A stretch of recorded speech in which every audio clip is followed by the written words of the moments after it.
lẹ gbọ́ rí wípé àwọn ọmọ kóòtù òjíire a lọ sí Kánò wá bẹ̀rẹ̀ sí ní lọ ń ṣe bandit? àwọn ọmọ kì í ṣe bandit, àmà kì í gbẹ̀mí ẹlẹ́mìí. òun tó àwọn Boko Haram, àwọn bandit yẹn wọ́n lè máa pa Christian, wọ́n máa pa Muslim, but ìjọba wa ò ever complain. No elders in our country, because by now, over 25 years of democracy, we never resolved that issue. We've not brought ourselves to the table to say, okay, listen, the atrocities of our past, of our ancestors, okay, this is the solution. ẹ̀sìn ò fún yín lọ́pọlọ, ẹ̀sìn kan da ọpọlọ yín rú kan ṣáábà kan ṣá, ẹ̀sìn dọpọlọ yín rú rí, ẹ̀sìn fún yín làákàyè rárá, ẹ̀sìn fún yín làákàyè o. dúró náà ṣé Christian náà pa, wọ́n pa Christian, wọ́n pa Muslim, wọ́n pa ẹni tí ò tiẹ̀ lẹ́sìn kankan. Yorùbá Parapọ̀ TV ẹ máa gbọ́ ẹ máa wò ó, ẹ subscribe síbẹ̀, ẹ like ẹ̀, bó bá ṣe ń lọ àwa ò ní jẹ́ kétí yín ó di sí o. Yorùbá Parapọ̀ TV àgbàlẹ́tù ọmọdé làwọ̀. Ẹ káàbọ̀ sí Yorùbá Parapọ̀ TV, níbi tá a ti máa ń fún yín ní ọ̀kan òjọ̀kan àwọn nǹkan tó ń ṣẹlẹ̀ lórílẹ̀‐èdè Nàìjíríà, nílẹ̀ adúláwọ̀, káàkiri àgbáyé. Yorùbá Parapọ̀ TV kí la ní fún wa lénìí? Bó bá jẹ́ gbà àkọ́kọ́ lẹ́yìn ń wò wá, abẹ́ ti di olólùfẹ́ wa tẹ́lẹ̀ rí, ṣùgbọ́n ẹ ò tí ì tẹ subscribe button síbẹ̀, ẹ bá wa tẹ̀ síbẹ̀, ẹ sì má gbàgbé láti tẹ aago pélébé tí ń bẹ níwájú ẹ̀, èyí tí ó máa rán yín létí nígbàkúùgbà tá a bá ti wà lórí ètò. Ìkànnì tẹ́ wà náà ní Yorùbá Parapọ̀ TV. Ìṣọ̀kan ọmọ Yorùbá náà ló jẹ wá lógún. Búburú kan ò ní ṣe yín, búburú kan ò ní ṣe wá, ẹ jẹ́ máa bẹ́jù ọ̀hún bọ̀. Kí la ní fún wa lénìí? Kí ló ṣẹlẹ̀? ẹ mọ̀ wọ́n pa Muslim to Muslim àbí? wọ́n ò jà torí ẹ̀sìn sà, wọ́n ń jà torí ilẹ̀ ní sà. kábíyèsí ọba aládọjà Olubadan of Ibadan land, mo wọlé forí adé, mo respect yín gan. In fact púpọ̀ àwa ọmọ kóòtù òjíire a nífẹ̀ẹ́ sí yín gan, a respect yín torí mi tí gbọ́ anything nípa yín àtìgbà tẹ́lẹ̀ tí wà lórí oyè yẹn kan ò tí lè sọ pé nǹkan báyìí lè ṣe. But message tarí lánàá sà, mo tẹ̀ gbàgbọ́ pé àwọn BBC ń parọ́ mọ́ yín ni. mo gbàgbọ́ pé àwọn BBC news wọ́n ń parọ́ ni, kò rí bẹ́ẹ̀ rárá, ẹ̀yin ò fẹ́nu yín sọ bẹ́ẹ̀ fún wọn. wọ́n ní ẹ sọ wípé kí Trump má wá sí Nàìjíríà, wípé àti Kristẹni àti Muslim náà pa. Fine, kábíyèsí tó bá jẹ́ pé bẹ́ẹ̀ lẹ ṣe sọ ẹ̀ parọ́, ṣùgbọ́n ọmọdé gbọ́n àgbà gbọ́n la fi dá ilẹ̀ Ifẹ̀. ó lè jẹ́ bẹ́ẹ̀ yín ṣe ro ibi tó kọjú sí yín lẹ́yìn ro sí, bọ̀ṣẹ́ rí ibi tó kọjú sí àwa sà, àwa máa rò síbẹ̀, a dẹ̀ máa ṣàlàyé fún yín sà. kábíyèsí, ǹjẹ́ ọjọ́ wo lẹ gbọ́ rí wípé àwọn ọmọ kóòtù òjíire a lọ sí Kánò wá bẹ̀rẹ̀ sí ní lọ ń ṣe bandit? àwọn ọmọ kì í ṣe bandit, àmà kì í gbẹ̀mí ẹlẹ́mìí. òun tó àwọn Boko Haram, àwọn bandit yẹn wọ́n lè máa pa Christian, wọ́n máa pa Muslim, but ìjọba wa ò ever complain. ìjọba wa kò ever dúró síbì kan wípé nǹkan báyìí ló ń ṣe tí ò yẹ kó rí bẹ́ẹ̀, tí ò make sense sà. ẹ wo Deborah, ṣé Muslim ni Deborah ni wọ́n sọ lókùúta pa ni, ò kì í ṣe bandit ló pa wọ́n, ló pa á. a ti rí so many people bẹ́ẹ̀ nínú ọdún yìí sà, láti tó 4 sí 5 ní Kano State ní àwọn ilẹ̀ Haúsá tó jẹ́ pé wọ́n sọ wọ́n lókùúta pa ni tán bá ti sọ̀rọ̀ sí Muhammed. ẹ mọ̀ wọ́n pa Muslim to Muslim àbí? wọ́n ò jà torí ẹ̀sìn sà, wọ́n ń jà torí ilẹ̀ ní sà. tàbádẹ̀ ní ká dákẹ́, tẹ́yìn bá sọ pé ẹ ti dàgbà, ẹ dẹ̀ dàgbà, ẹ dògbó, ẹ jẹ ju àwọn ará wájú lọ. bọ̀ kò sí bẹ́ẹ̀ yóò ṣe lè dàgbà náà, ọjọ́ kan á padà wàjà. gbogbo àwọn ọmọ yín náà wà nílùú òyìnbó sà, ọjọ́ kan wọ́n á fẹ́ wá sílẹ̀ bàbá wọn. táwọn bandit bá ti wá gba gbogbo ilẹ̀, ibo làwọn ọmọ yín fẹ́ wá sà? ọ̀rẹ́ ni Trump fẹ́ ṣe wá o. àwọn kan sọ pé ibi ni ó fẹ́ wá lùtù wa. àǹsó tí ò bá lùtù wa tẹ́lẹ̀ nǹkan, ẹ̀ ń pariwo gold, ẹ̀ ń pariwo silver, ẹ̀ ń pariwo marble, ẹ̀ ń pariwo oil. èwo lọmọ Nàìjíríà lè lọ kùgìrì sọ pé òun fẹ́ lọ mú bẹ̀. ibi tó ń ti ń wa gold yẹn, ọmọ kóòtù òjíire mélòó ló lọ ń bá wọn wà ń bẹ̀? ṣe báwọn àwọn Fúlàní náà lọ ń gbà láti China. wọ́n á kó àwọn China wá, àwọn China kó àwọn Fúlàní wá. ó ti lọ́wọ́ kọ̀ọ̀kan nù náà. ṣé àwọn Fúlàní rí gold rí ni? ṣé wọ́n mọ̀ kó tó ń pè ní gold? tí Trump bá fẹ́ dé tó bá fẹ́ kó gbogbo ẹ̀ lọ ẹ jẹ́ kó kúkú kó gbogbo ẹ̀ lọ òṣàbò ò lè gbè mí ṣe mí bó ṣe bá mi á ti dẹrù wọn tẹ́lẹ̀ already ẹ̀sà ẹrú wọn la jẹ́ already àwa ọmọ aláṣọ tá à ń wà kísà àwa ọmọ ẹlẹ́ran tá à ń jẹ eégún kí wá láǹfààní èmi ò ráǹfààní kankan bẹ́ẹ̀ sà kò sí àǹfààní kankan tó wà ń bẹ̀ kò sí kankan tó ń bọ̀ tán fẹ́ wá kó nǹkan kíkọ ètò àwùjọ fẹ́ wá kó ẹ jẹ́ kó máa kó lọ yá bẹ́tà tí kò bá dàrú kì í látúnṣe tí kò bá rú ojú kì í lọ́nà wọ́n ní tẹ́gùn bá ti gún ni tó bá ti débi hìn ó ṣetán àti yọ ni. mo gbàgbọ́ pé bí àwọn Trump ṣe ń bọ̀ kì í ṣe pé Trump ṣe ń pé ọ̀rọ̀ tí Trump sọ ní last week pé òun bọ̀ ní Nàìjíríà pé ó ṣe ẹ̀rọ mo gbàgbọ́ pé ó ti parí gbogbo iṣẹ́ ó ti survey gbogbo ibi tó fẹ́ survey ó ti máàpù gbogbo ibi tó ń lọ kó tó bọ́ síta wá sọ̀rọ̀ any fucking time ló lè dé tó bá dé ti dé ó káàbọ̀ kí láǹfààní Nàìjíríà tá wà ọmọ adé tó ń ṣe bí ẹrú àwọn Fúlàní ló jọba lé wa lórí àtìgbà tó ti ń pa Christian pa Muslim president wa mélòó ló ti bọ́ síta wá sọ̀rọ̀ ó tẹ́ wọn lọ́rùn torí kò sáwọn ọmọ wọn bẹ̀ but àwọn èèyàn tó bá kàn láàmú nǹkan tó kàn ń ẹ wo gbogbo nǹkan tó ń ṣẹlẹ̀ nílẹ̀ òtún òjire sà ṣé nǹkan tó yẹ kó máa lọ déédéé nìyẹn ọjọ́ wo la fẹ́ lọ síwájú ẹ jọ̀ọ́ mo fi Olódùmarè bẹ̀ yín ni ẹ má tiẹ̀ ever torí ẹ ti sọ tẹ́lẹ̀ pé ẹ ní dá sí political affairs at all ẹ má tiẹ̀ ever sọ̀rọ̀ nípa anything political affairs ipò ọba nípò tí yín a dẹ̀ mọ̀ wípé téèyàn bá wà nípò ọba kó lè dá ló lè ṣe àmọ́ àwọn ọba kan tó jẹ́ pé ẹrú Saudi ni wọ́n àmọ́ àwọn ọba kan tó jẹ́ pé nǹkan tó fẹ́ jẹ ò jẹ́ kán gbọ́n wọn ní làákàyè àmọ́ àwọn ọba kan tó jẹ́ pé Fúlàní ti gba gbogbo ìlú wọn torí wọ́n fẹ́ Fúlàní bọ̀tà wa ò fẹ́ kí tiyín rí bẹ́ẹ̀ Olódùmarè tó dá ẹ̀mí yín sí fún wa láti ìgbà tí ẹ ti wà ní kékeré tẹ́ ṣe senate tẹ́ ṣe governor tẹ́ tún padà wá jọba á bá wa dá ẹ̀mí yín sí ẹ jọ̀ọ́ ẹ má dá sí ọ̀rọ̀ tó wà nílẹ̀ ẹ jẹ́ kí Trump máa bọ̀ bó bá fẹ́ kó gbogbo wa lọ lẹ́rú ẹ jẹ́ kó kó wa torí mọ̀kànmọ̀kàn ló yẹ kàn ẹ wo bí àwọn bandit ṣe ń pààyàn lọ lọ́tún wọ́n ń pààyàn lọ lọ́sì wọ́n ń pààyàn lọ lókè wọ́n ń pààyàn lọ nísàlẹ̀ kò sí peace kò sọ́wọ́ kò sóúnjẹ kò sí fọkànbalẹ̀ kò sí pé bóyá a lè rìn freely ìgbà táwa wà kékeré a lè rìn láǹgò kan òru kò sẹ́ni tó máa challenge wa kò sí gbọ́mọgbọ́mọ tó fẹ́ gbé wa a lè lọ sóko a ṣe lè má lọ sóko láǹgò 10 alẹ́ tó jẹ́ kó lè tó ko 2 hours 2.5 hours a máa ṣeré débẹ̀ ni à ń jí lọ sóko láǹgò 3 àǹgò 4 tá a bá fẹ́ lọ já rice kò sẹ́ni tó máa bi wá lọ́wọ́ wò pé ibo là ń lọ ń bẹ̀ yẹn àfàwọn bàbá wa tá a bá pàdé táǹkì tó ń kí wa kò sí pé òun wẹ̀yìn ẹ̀rú ń báyìí má jẹ́ kán gbé ẹ lọ má jẹ́ kán gbé rí ẹ lọ it's too much ó ti pọ̀ jù ẹ jọ̀ọ́ ẹ sà ẹ má bá wa dá sí ẹ ṣe bí bàbá wa onírìṣà ẹ rí i pé wọ́n dákẹ́ wọn sọ̀rọ̀ kì í ṣe pé wọ́n gbọ́ gbogbo nǹkan tó ń ṣẹlẹ̀ because wọ́n ní ẹ̀jẹ̀ ọmọlúwàbí lára pé mo dẹ̀ mọ̀ pé ẹ̀yin náà tẹ́ sọ̀rọ̀ yìí kó má dàbẹ́ ní pé ẹ fẹ́ sọ̀rọ̀ nítorí ẹ̀yin náà ń ṣeré èèyàn bẹ́ẹ̀ sà ẹ má tiẹ̀ dá sí rárá sà tí Trump bá ti di ẹjẹ́ kó máa bọ̀ èèyàn kan lolódùmarè máa rán síyàn bóyá ibi tí Olódùmarè fẹ́ gbà rányàn sí wa nìyẹn a lè sọ bóyá ibi tó Olódùmarè fẹ́ gbà bá wa yanjú ọ̀rọ̀ Nàìjíríà kó ní kálukú lọ lọ́tọ̀ọ̀tọ̀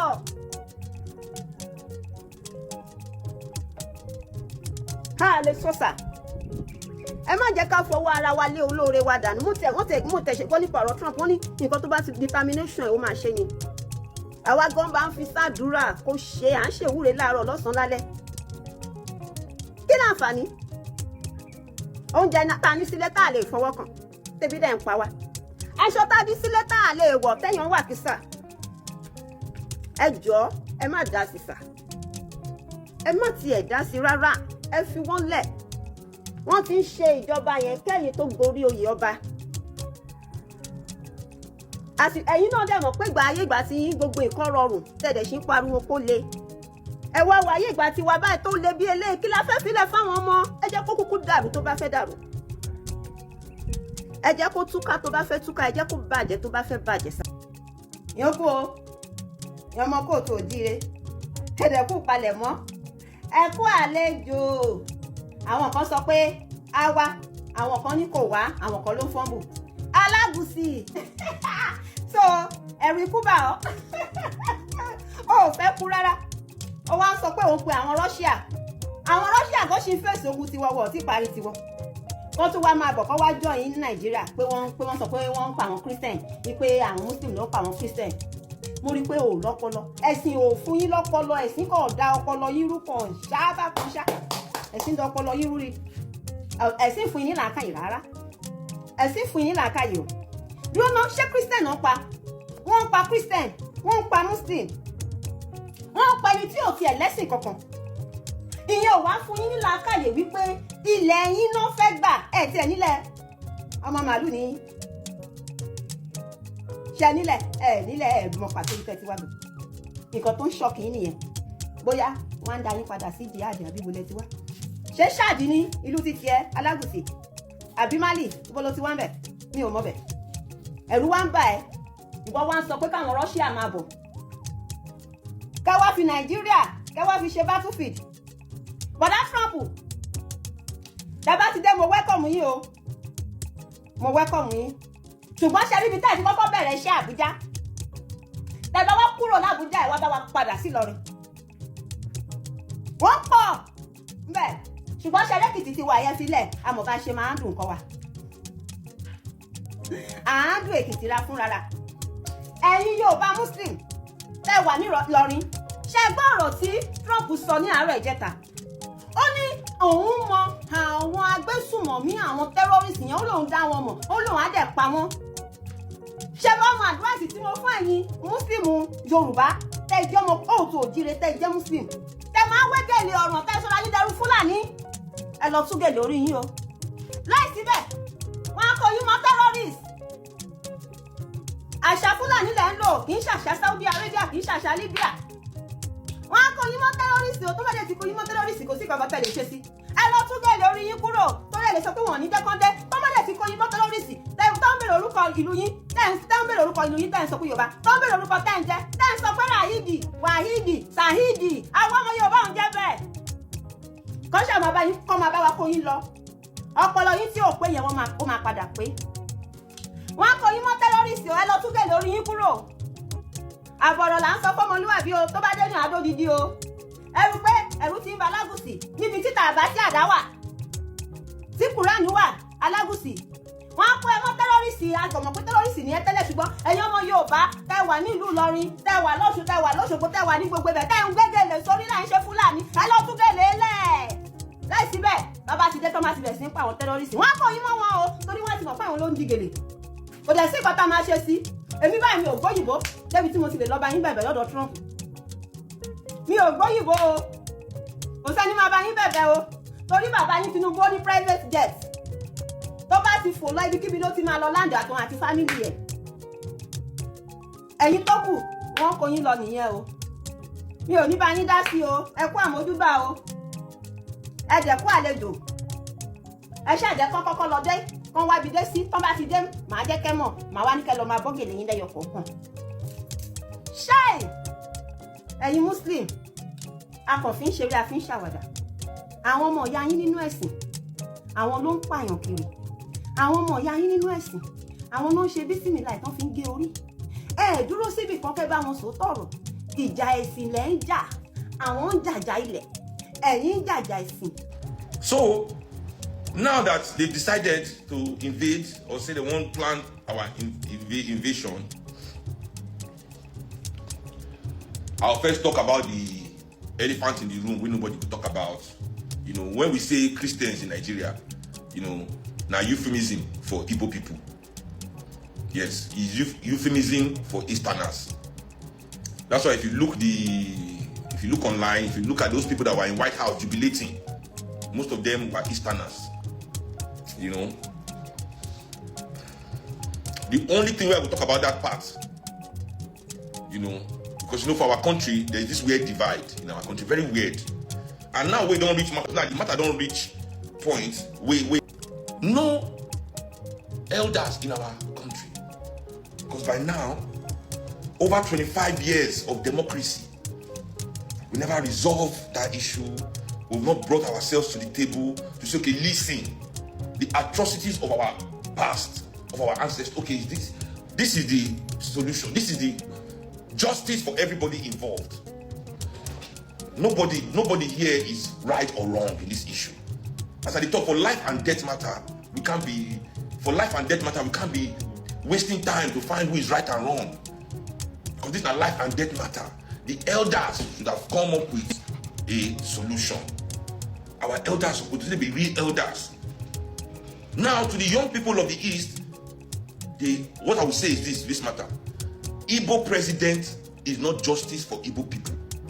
I repeat, because all they are fighting, they say, you must give us self-presidency for the atrocities you've done for Igbo people. You must give us presidency for... This is the elite argument of the elites, because so they will repay themselves. Because all the Yoruba presidents we have gotten have not brought prosperity to Yoruba people. All Hausa presidents have not brought prosperity to Hausa people. Jonathan president did not bring prosperity to Niger Delta people. Even though now this same argument, before I enter Jonathan's side, go back to the root, because you must go to the root. Igbo presidency is not justice for Igbo people. We must come up with comprehensive justice for all oppressed people in Nigeria, all victimized people in Nigeria. I see people saying, now Yoruba man be president. When they burn our house, kill my grandmama, he was Yoruba man and the head of state. Yoruba man, Mama Vasta, now Hausa man. Mama Vasta is a middle belt, I think, yes. Not be Yoruba man. Now he saved my father from the order way in so-called brother give. Yoruba man, me the killer. Now Mama Vasta no agree me the killer. Wait, somebody did my.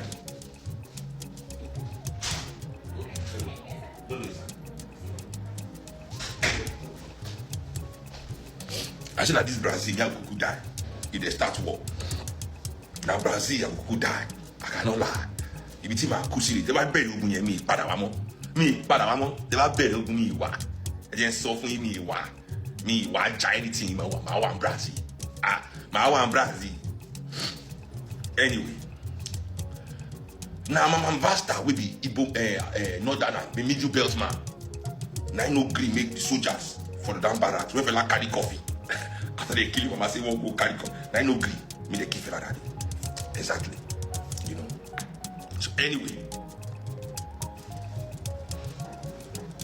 We must not imagine that the presidency of one man is going to become the justice that we seek for Igbo people. The justice for Igbo people is bigger than presidency. No president can give justice to Igbo people. Igbo people, the justice for Igbo people in Nigeria, justice for Yoruba people in Nigeria, justice for Hausa people. Because when we don't talk all this, our talk finish. Which people suffer reach our Hausa brothers for Nigeria? Who has suffered more than these people? Who over the course of our nation? But anyway, let's go into this. We'll go into this as we go into this. You know. We'll go into this as we go into this, you know. Who has suffered, even up till now, the level of suffering in northern Nigeria, the atrocities committed, not only physically, but intellectually, mentally on the people of the north. Which other group? Anyway. So the so-called justice, Naim Jonathan said, oh, Niger Delta, this one, now you're about to not put on there. Now the lie, they take lie with that. Say justice for Niger Delta people. Naim represents Jonathan presidency. But don't forget. So I don't believe in all those kind of false justice. So what has been our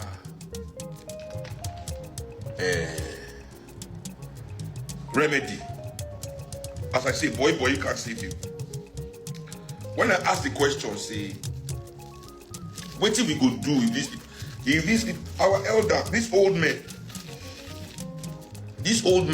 their own job has been to show boy, to do boy all over the world. To do boy, say if they do boy enough, if they shake follow Oyibo man, shake follow China man, shake follow USA man. Shake follow any man. That will be the saving grace of our people. So we make laws all over Africa based on the culture of other people, and they will start lying. This is our culture. All over Africa. That's how I know any president will come as I say they talk about homosexual. Any country we don't ban homosexual. Any country, anybody, we all these trans, any country president, don't come outside, don't ban homosexual. See, anybody they do, I know you are not ready to do anything for African people. Because they are more. Are you saying, okay, you are banning homosexual? I say homosexual is not African. Is hunger African? I keep asking people all these things. Share hunger an African thing. Why you never ban hunger? Why is hunger not illegal? Is homelessness African? Why is homelessness not yet illegal? Ban homelessness, let it be illegal. All these things, it's not African. It's not African. So homelessness is African. Is that African? Is hunger African? Because why they not even ban all those things too? Why not make homelessness too illegal? But we attacking of our women, gender war online, women are this one, women they do this one. Wait, abortion is illegal. Make abortion illegal, so that women cannot control their bodies. African culture, not lie. All this is Christian and Muslim culture. Yes. And we are carrying their culture now. We make their culture turn into law in our lands. Sharia law. In the south, all our whatever law we write is based on Christian morality. There's no African idea in our law. Not be African views, African ideology. Not be African spirituality. We use right our laws. That's why some African men still believe say their women ain't going to cook. A woman's place is in the kitchen. I keep saying it. That word, a woman's place is in the kitchen, is a European proverb. No African language get that kind of proverb. They go argue with me. I say, tell me now. Give me the equivalent of this parable in your language. Give me the equivalent of a woman's place is in the kitchen. Now Bible you learn now. This is Western way of seeing the world. Fucking one man and one woman. All these things we don't put for our head. We don't carry their weight as their boy. So they believe if we do boy rich, as they say that we loyal pass, they will leave you, they will allow us, they will allow you to enjoy life, to come to their country, to chase their women, to buy their fine things. Just be a boy, not talk anything. They can be killing everybody. The Arabs can come to Sudan and be killing all our people all over Sudan. Tinubu enter government. He don't switch their food for Sudan, abi? Now only one day where you don't take government, the Yab France, Niger government, Yab France, Tinubu declare war on Niger Republic. Say want go fight war. Look at what is happening in Sudan. How many of them don't say PIM? How many of them don't make massive? They want go fight RSF. So why they will kill black people like that? Because they don't want to offend UAE. Because Dubai, Emirates is the country behind that genocide. A real genocide happening in Congo. African Union never said PIM. A whole African Union make some Arabs, they pay some motherfuckers. They our continent, they kill our brothers. Make African Union not be stand up. Say okay, Nigeria bring 5,000 people. Congo bring 5,000. Ghana bring 5,000. Sharp 5,000 from all the country. Will be like 100,000, 150,000 Africans. So yeah, Sudan go and stop the nonsense happening there. We no fit do that man. But you remember say Tinubu almost go war for Niger Republic. I remember I say this man, he said they go fight there because Niger Republic say make France get out. Now don't forget, now we Nigerians they like say, yeah, now you go fight this fight too. Nobody comment us with that. Not be Nigerians they say, la ye you go say, baba everybody Lord Charge any fight. Look at what America they said. With the help of Paul Kagame. The people of Congo are 100% Christian. Go and check 90%, 99% Catholic. And they say that. Go and check Congo. Congo is 90% Christian nation. No Muslim in Congo. Congo they do Muslim. Most Congo they be Christian. All our open genocide is happening as we speak. It is still going on. America is supporting through M23, Kagame and Rwanda. They are in Congo killing people like flies. African Union is quiet. So when they can be picking us up one by one, especially the most populous country in Africa, the This country with this biggest GDP, giant of Africa. Outsiders will come on our continent, be doing anything that they like. Everybody will be quiet. Like say they know something they happen. Because you believe, say you are a boy, you are a good boy. Those things where those men they orchestrate for Sudan, where they orchestrate for Congo, where they orchestrate for Somalia. Because these are the open ones where I see everybody know these things are happening everywhere. Then they happen in our country too. And I believe, say, by kissing their ass, by sucking their dicks, they will not escalate it in your region. They will allow you to continue to be their representative. Because what they have done in those countries, in what they are doing in Sudan, in Congo, we say the Oyibo people, the Europeans and the Arabs are removing the middlemen. Yes. They don't want to use African middlemen again. They are taking the thing by themselves directly, like colonialism. Neo-colonialism is coming back full effect. The Sahel region, whereby they make noise, say they free alive. Now Russia, this is scramble for Africa. Russia now don't take Sahel.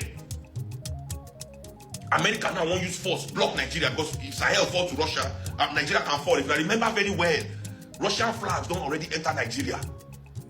In case I don't forget, Russian flags have entered Nigeria in protest. When I say put in the sleep, do you think these world powers are sleeping? They are carving us up all over again. The new world powers. Russia is entering the game. China is entering the game. These two countries don't dey for Berlin Conference. Germany and China no dey Berlin Conference. Nobody give them a share. They want to take their own share. And people will get the share before say you can't take what is out. We are here. People are fighting over what is our own. So your boy, what don't they do? Believing that they cannot escalate in our. They will protect Oga. They are now coming to take you people to turn you to remove you from the scale. You think you can abandon your people? Make only when they do representative of Oyibo the job. Only when they do representative of Oyibo, middleman.